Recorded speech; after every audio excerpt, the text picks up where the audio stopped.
Hey everyone, welcome back to I Know a Guy. I'm Anthony, and this is the podcast where connections thrive. Each episode, we spotlight inspiring entrepreneurs, professionals, and individuals doing amazing things. Together, we'll grow your circle, spark collaborations, and discover new opportunities. Today, we're meeting Howard Berg, the world's fastest reader and founder of Howard Stephen Berg Learning Systems, where he helps people double to quadruple their learning speed through accelerated learning techniques. With over 50 years of experience with clients ranging from students to U.S. Special Forces, Howard is on a mission to transform how we learn, retain, and apply knowledge in today's fast-paced world. How are you doing today, Howard? I'm doing great. Awesome. I was excited to have you on. I think I could be wrong, but I'm 99% sure. I remember seeing you years ago on a TV show. I can't remember. It might have been like USA Today or something where you were you were going through your speed reading, and I remember it blew my mind back then. It really stuck with me since then. So having you on is kind of neat. It was one of those things that I did not expect this to happen, but I'm excited to have you here. To start off, though, where are you located? Where are you calling in from? I'm in Central Florida. It's a place called Summerfield. It's halfway between Ocala and the Villages. It's about an hour and a half from Disney and an hour and a half from Tampa. This is where you go in a hurricane in Florida. This is the safe zone. Okay, I got you. Well, safe zone if you want to stay in Florida. Normally, This people. is where they go, though. If you're on the coast, this is where you want to be. I got you. Have you been there for a while, or are you newer to the area? About 5 years. Okay, so you have your haunts. If you have friends coming in the town that I've never been, where are you going? What are you doing, and what's for dinner? Uh, Silver Springs is here, and they have glass bottom boats. It's where they filmed a lot of the James Bond underwater movies. And if you're older, you might remember Sea Hunt was a show in the 50s. I don't think you were here in the 50s looking at you. But all the Tarzan movies, the original ones, that's where all the water scenes were filmed. Okay, I got you. Well, that'll be neat to see. But what about dinner? Where are you taking them, or are you a home cook, or what's that look like? I'm not a home cook, but there's not a lot offering here. You got one Italian restaurant and one deli that's pretty good, but you got to really go to Tampa or Orlando to get to or Gainesville to get to. It's a small community. Hmm. I'm used to living in New York. Millions of people. We don't even have a mayor. There's no, there's no government. There's nothing.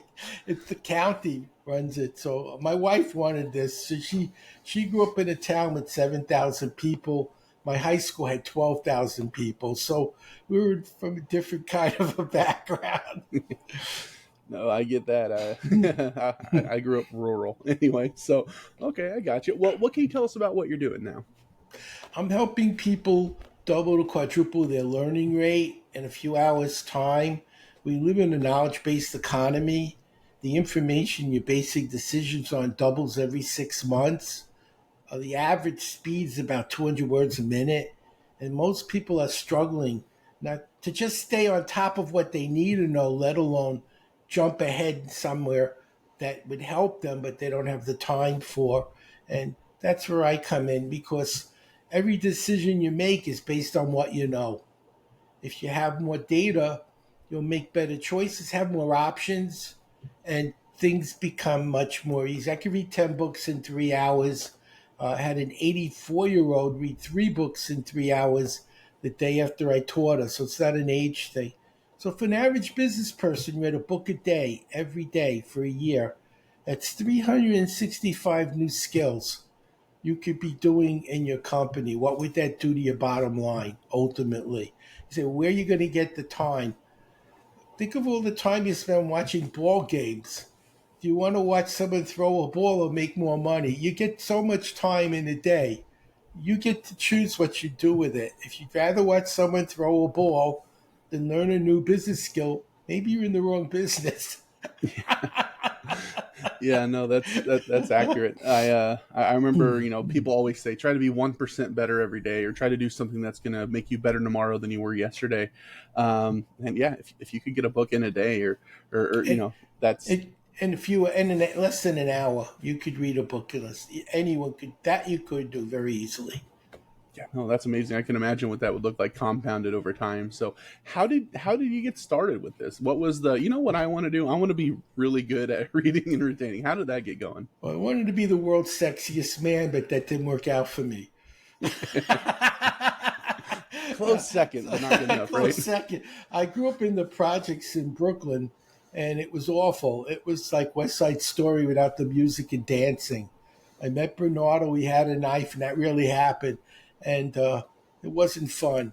I found the safest place where I grew up was the library. Somehow gang kids treat libraries like vampires treat churches.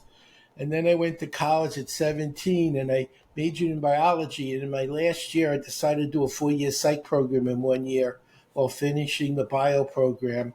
So I had to take 6 science courses, 2 4-hour labs. Lab reports were on a slide rule. That took 16 hours, no calculator. And I had 3 jobs. I was working 18 hours a week. They said, "You're not smart enough." That's when I said, "They don't teach learning in school. They tell you what to learn, why to learn, but they don't tell you how you remember a song on the radio once your whole life, and then you read the 7 habits of highly effective people and don't know any habits the next day." So it's a got me way to learn things that matter. Like you learn the songs. I got up to 80 pages a minute and I retained it. I finished the psych program in 1 year. I got in the 99th percentile in the world in biology on the GRE. I got an 800. I read 48 books in 3 nights, like biochem, genetics, cell physiology, which I think we got the light reading. It's not Harry Potter. And I got 3 questions wrong. So I said, "Can I teach this?" So I started a school. And I had 11-year-olds in college getting A's in a week on AP tests. So it wasn't just that I could do it, but it was a learnable skill, which is much more significant than watching me do it. And that's why I'm here to let people know there's a way to master the data that you're trying to master for your business. And it doesn't take a lot of time or effort to do that. Okay, I got you. Yeah, no, I can see how being able to read and like you said, compounded over the years has really kind of turned your life around and going from Yeah. something where you're like, I'm not in the best situation, I got to get out of it, and then finding the way to do that. That's awesome. I love stories like that. What But is just it that you? imagine every one of these books was in your mind right now. Yeah, That yeah, that I've read 30,000 books, so if I'm an idiot, I'm well informed. yeah. That's not a bad spot to be in. But Yeah. what is it that you love most about this? Like, what's really been that drive for you all these years? I like helping people. When I was very young, I studied yoga. I actually went to an ashram on weekends, and I learned a lot about karma. And I feel if you have an ability to make a difference in the world, you have a responsibility to use that ability. If you read the news, no one's saying our biggest challenge is too many smart people making too many good decisions. I haven't heard anyone, conservative or liberal, say there's just too much smartness in the world. And I'm like a grandparent now, and I'm concerned the future doesn't look very good for a lot of our young people. And if I can help them learn more and understand better and make better choices, I can't change everything.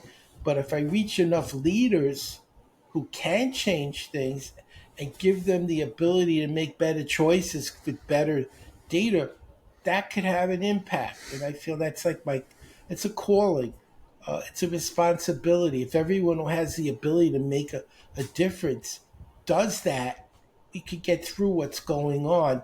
And that's really what motivates me. It's not just money, because if there's no people left, this money isn't going to do us much good. And that could happen. And never would have thought that growing up. But it's not inconceivable anymore. It actually is a very real possibility, and they're talking about it openly. So I don't want that to happen, and I hope that I'll reach more people who can make choices and move it in the better direction than it's going. Yeah, no, that makes a lot of sense. Every day, it doesn't matter where you're at, you're making decisions. You're making decisions informed upon, what you know or what you've read, your experiences. So if you can learn more and more, you're going to be able to make more informed decisions. So it's a And very simple remember concept. it, and remember it, and then know how to connect the dots. Okay, Yep. would you like to see like an answer to an unanswerable question, just as an example of what I teach? Yeah. Okay, so when you study cosmology, we're told everything starts off with a very tiny point, smaller than an atom. That's everything, time, space, it's all. and then it blows up. It gets really big. So I want you to picture this little tiny thing in your mind, and then picture it getting really, really big. And I want you to notice, no matter how big you make it, it fits between your ears. So if consciousness is a variable, which some scientists are discussing openly now on cosmology sites, that consciousness may be the underlying force of all creation. No matter how big it gets, it's the same size. It's growing in the mind. And if you read the Bible, what it's describing is a thinker who makes something. So Right. it's not all that different from the fundamental model. So I'm not saying I'm right, but isn't that better than saying I don't know? I don't know how Well, that works. well, there's that old adage: "There's nothing new under the sun," right? So everything's been written, been told. We've all seen it before, but we all approach every day like it's something new. But if you know your history, if you've read, if you've been, able to kind of deep dive into this, you're watching it. It's not history doesn't repeat; it rhymes, right? So you're going to go into those situations knowing, okay, this has happened before, right? How did it work when they did X, Y, Z? Nope, don't want to do that. Going to take a There you different go. approach. So, But you have absolutely, to know X, Y, and Z, and you have to know it happened before. yep. And that's what business is about. And you can't count on success to continue. Ask Blockbuster how well their business model is working today. It was extremely successful. Look at Sears and look at J.C. Penney. They're bankrupt. But their business model was a catalog, and that's all Amazon is. It's a 21st century online catalog. Yeah, he's got a great delivery system. It's very updated, but essentially Amazon is the J.C. Penney catalog. They're bankrupt. He took their business model, updated it for the 21st century, becomes the second richest man in the world. And you have to adapt. Everything's changing. AI is going to make a lot of things that are making money today disappear for people. So if you're not on the ball and you aren't ready to adapt and change quickly, bad things can happen. Ask Blockbuster. Well, I mean, to your point, when the internet first started taking off back in the early 2000s, people were like, it's a fad, it's going to go away. Where are they now? And then it's the same exact thing now that AI is coming out. They're like, well, it's a fad, it's going to go away. It's not going. It's in your lifetime. You've seen it. It's in It's my lifetime. coming, Yeah. and So it's only in its infancy. The quantum computing is on the cusp. They haven't quite got it, but they're getting there very quickly. When computers work at speeds where 10 seconds of today's computing can be in 1 second they can do 5 million years computing. They'll be as smart as people, and that's yeah, going to change everything, and it's not that far in the future. But Gates said 10 years maybe. things accelerate too. So when somebody suggests 10 years, it might be 5. But anyway, so when you're looking at like your average client or the best people that you're able to serve, what are the pain points that they're going through that if they're dealing with X, Y, or Z, you're the person they should be talking to? I have different markets like many companies. I have students. There's a 70% dropout rate in 2 year college, a 50% in 4 year college. Average student takes 6 years to do 4 years, which is 50% more money. Where tuitions are like 90 grand in some schools, that's a lot more money. And I can get them out in 2 to 3 years, or at least in four, comfortably without struggling. So that's a market. Then there's the business market. Companies are struggling to stay ahead of their competition. They're looking for that edge. They're looking for that next big thing that no one else has done yet, or how to expand their market base. It comes from research and studying and learning and developing new strategies. I help them. And then there's the older people who want to stay mentally fit as they get older. I'm 75, and I'm not having a problem. I see my neighbors walking around in walkers and barely moving, and I'm lifting weights and swimming and biking and writing and creating because I keep doing. I don't live in my past. I live for the future. I look for what's the next thing I need to do instead of what have I done already. And that's how businesses thrive, by using what you have that works, but being ready for the next thing before your competition or you're out of business. And so it's not an option. You're either going to be learning new things quickly or someone else will. And you won't like what happens when that happens to you. So, what about power partners? Are there other professionals or industries out there where you find a lot of synergy, maybe referring back and forth with or finding collaborations working with? I'm kind of in my own little area. Speed reading doesn't work. In fact, reading doesn't work. You could read a calculus book, you can memorize all the equations, and you get a very bad grade because you have no idea how to use them. You know what they are, but how do you apply them in a problem? Which ones do you use? What sequence do you? And that's why a lot of people fail calculus. They study the book, they learn the equations, they don't have any idea what they do, or how they work, or why you would use them. It's not enough to read, it's not enough to remember. You have to understand the meaning and significance of what you're learning and how to apply it when you need to use it. So I'm using reading to find new information I don't know and need to learn. I'm prioritizing important over insignificant so I don't waste time learning garbage. Then I use study skills to analyze what I read and wasn't sure what it meant. Then I use memory skills to retain what I understand. I use emotional, this is a big one, emotional intelligence skills to be in the right state. So I'm not nervous or anxious or frightened or in a negative state, so I can't use the information. People take tests, they get scared. People get tired. They're not functioning at a high level. If you don't control your state, even if you learned everything well, the bad state's going to screw it up. That's why I was teaching the U.S. Special Forces and the Royal Thai Army how to remain in state. They're getting shot at. They haven't slept for 4 days. If they don't remember what they were taught, they're dead. They don't have an option. You either remember or you die. And they're not teaching them how to stay in state. They're teaching them what to do. I'm teaching them how to remember what you have to do when you're under a lot of pressure so the pressure doesn't disorient you. And business, this pressure. We've all had it. There's days that we wish we didn't have, but it happens. How do you function when things are going like that could determine the failure or success of a business. And learning how to control the emotions, like they did in Apollo 13 when they were yelling, "It's your fault." No, it's your fault. And he says, "Do you want to argue over whose fault it is or survive? You'll have forever to float around here if you argue, or we could figure out how we're going to get home. Where do you want to put your thinking right now? On your emotions or on a solution?" And that's business. Do you want to worry about what's going wrong or do you want to fix it? Absolutely. No, that's absolutely right. When if you're looking at entrepreneurship as a whole, what advice would you give to a new or an aspiring entrepreneur?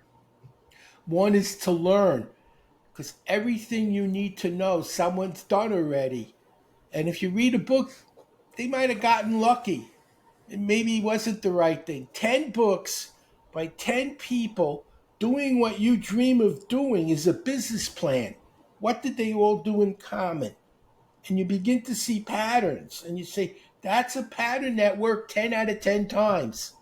I'm going to use that for. You don't have to reinvent the wheel and start from scratch. It's been done. And so learning is the key to success. And the second one is the people you know. Successful people know other successful people. Elvis was just a country fair singer till he met the Colonel. The Colonel had the skills to take him on Ed Sullivan and to the next level. We all need our Colonel.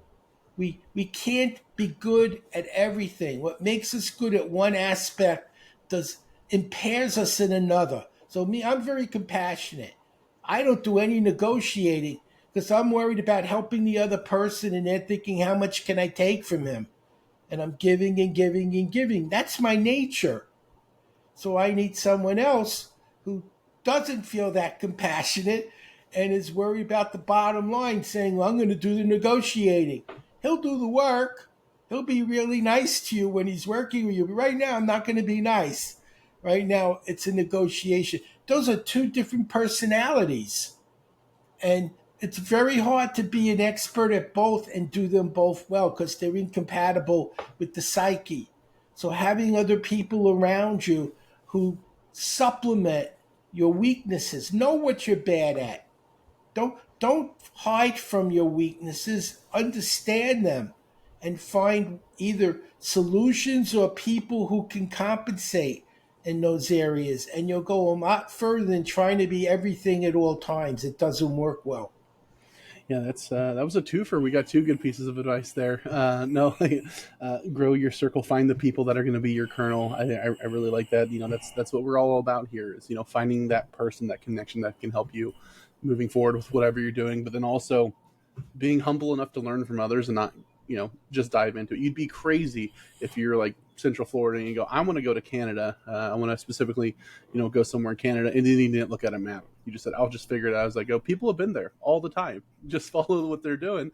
Find, like you said, the commonalities, the people that are out to just help people and give. That's been a reoccurring theme with everybody that I've interviewed, is that they have the servant's heart. They want to help people.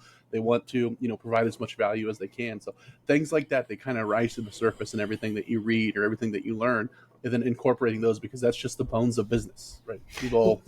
Zig Ziglar used to say the fastest way to get rich is help other people succeed. I used to lecture with him. Oh yeah, I always like to say help enough people get what they want, you get what you want, and then like you said It's earlier. true. It's true. That's really what business is about, helping others. Well, and I mean, he said it, and we all say it a slightly different way, but it goes back to karma, the golden rule, the reap what you sow, the go giver. They're all explaining the same thing. So being able to realize that, okay, this has been around and we've defined it an uncountable amount of times since people could talk to each other. There's got to be something there. So why not steer your ship directly into it? So Remember, people like to do business with people they know, like, and trust. And people can tell when all you care about is money and yourself, and when you're really there to serve. Like when I have a client, we have a support staff, but when they can't help, I personally get involved. I don't want their money. I want them to learn the skill that they paid for. And I feel I deserve that money because I earned it by giving them the skill that they paid for. And that's the right way to do it. Make sure you actually give what you promise, and don't make promises and then after you got their money run away. It's like, not my problem if you have a problem. It is your problem. You created this. You fix it. absolutely. So how can you learn complex material faster without sacrificing retention? What I do is I take smaller bites. First, I read the whole thing to get the gestalt. What's here? Do I need this? What do I need? Where is what I need? How much do I need? How much time do I have to learn it? Then I take smaller bites. I don't read 90 pages of organic chemistry. I read 2 paragraphs. And then I take my notes using a system I developed to retain and recall that information that's relevant. Not all of it, the relevant information. And then I do it to the next and the next and the next. And what I have now is all the information I need, and I'm learning it in smaller bites. I'm not choking myself trying to learn calculus in 5 minutes. That's not how you learn it. But I can learn it very fast. I did a graduate course in educational psychology, which is a 5 month course in 7 hours. And I got a B plus on the standardized test in 50 minutes, and it was a 6 hour test. So if you could do graduate level learning in 7 hours at a B plus level and finish a 6 hour test in 50 minutes, I'm going to say that's a system that's working. And that's what I'm teaching other people to do. And we did a double blind study. Normal, regular people, not geniuses, normal people. Everyone in the group doubled or quadrupled in 4 hours with no loss of comprehension. And we did it with a standardized test called the Nelson Denny. So we know a normal person can do this. It's not a projection, it's been proven. How can better emotional intelligence improve your ability to learn and lead? I'll give a good example. I teach you to drive and you're ready to drive. You got the skill. And you go and you make the test and you call back and say, I failed. I said, why'd you fail? I got nervous. It was a test. What if I didn't just teach you to drive? But stay calm and focused during the test. Use the skills you learn. What would the outcome be? How many more referrals would I get? How many more happy customers? Think about how many times people have told you things and you didn't get the results. And part of it was you were in the wrong state of mind to do what they told you successfully. You can't just tell people what they need to know. You need to show them how to get in the right frame of mind to do what they need to know successfully. Nobody's doing that, and it's a critical error. A lot of the failures and returns are coming from people who just didn't have the right state of mind to do what you gave them. Or did you tell them how to remember what you told them? Or did you just tell them what they need to know? It isn't enough. How many people have told you things you need to know and you forgot it before you used it? In business, we have to teach people how to remember what we tell them and be in the right state to do what we told them successfully. Very few businesses are doing that. The ones I teach do it. And it makes a big difference in the outcome, the success rate of the client. They're in the right state. They remember everything you told them. That's better than I don't know what I'm doing and I'm really, really upset right now. Absolutely. So one thing that I like asking everybody, because it's probably something I should have been asking since the beginning of doing this, but why you? What sets you apart from everybody else out there doing something similar? I have a passion for what I'm doing. I don't think of it as a job. I think of it as a calling.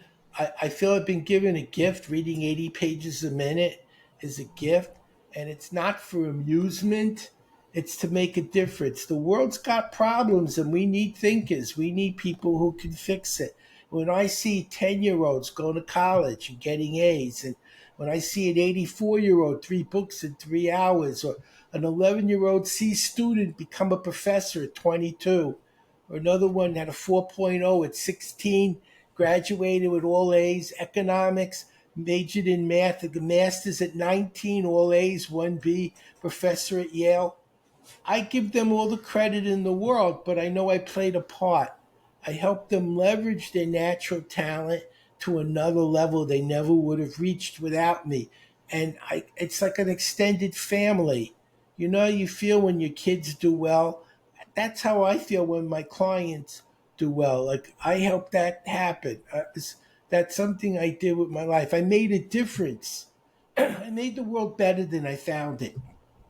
And that to me is really, really important. It may not be to everyone, but for me, it counts a lot.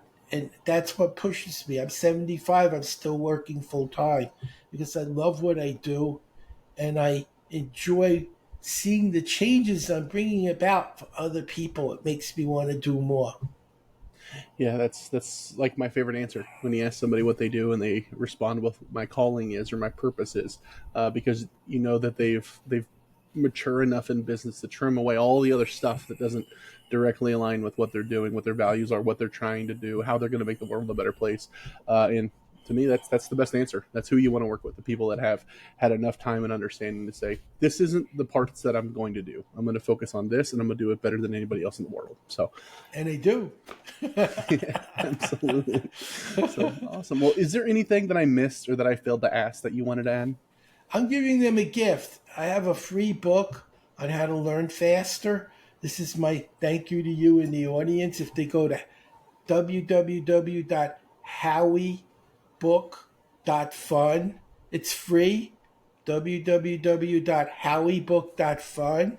They can get the book. If they want to reach me, I'll give them my email. It's Mr. Reader. That sounds easy enough. It's MrReader, Mr. Reader at MSN.com, which is Microsoft Network.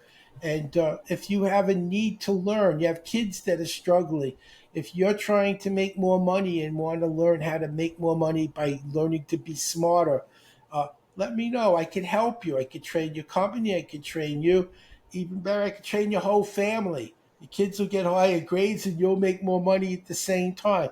The difference is you'll read a spreadsheet, they'll read a history book. Reading is reading, memory is memory. What's different is what you read, not how it's done. So I want to thank you for having me, and I hope you'll you're ready to take advantage of this opportunity. I welcome inquiries, and please enjoy the book. It's a gift. Absolutely. And is that the best way people reach you is through email? Um, I think it's better not to give your phone number out over Yeah, the air no, because absolutely. I just didn't know if there was other landing pages or socials where they could reach you. So oh, awesome.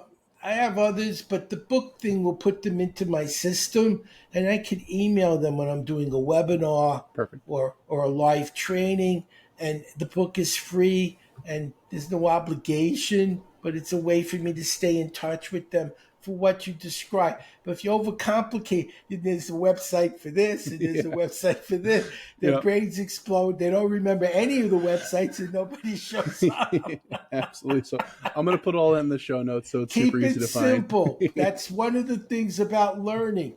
Don't Yeah. overcomplicate things. Things are complicated on their own.